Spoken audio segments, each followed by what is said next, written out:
Assalamualaikum warahmatullahi wabarakatuh. First of all, let's thank to Allah who has been giving us some mercies and blessings. Secondly, may salawat and salam be with our Prophet Muhammad SAW, who has guided us from the darkness to lightness in the world as well as in hereafter.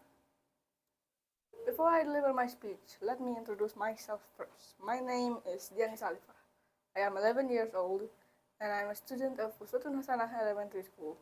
Today I want to deliver my speech under the title of Why Always Plastic? Plastic is widely used everywhere these days. From households to supermarkets, plastic is found everywhere. People use plastic because it is convenient to use, and we all know that plastic waste take a long time to decompose. It can take up to 1,000 years to decompose plastic in landfills. 2 million plastic bags are used every day worldwide, and there are a few types of plastic that are not recyclable. Because of that, every year, nearly 1.1 million birds and animals are being killed by plastic. So, say no to plastic single use. That's all my speech. I do apologize if there are some mistakes in my speaking. I hope there is benefit for us, especially for me as speaker. Assalamualaikum warahmatullahi wabarakatuh.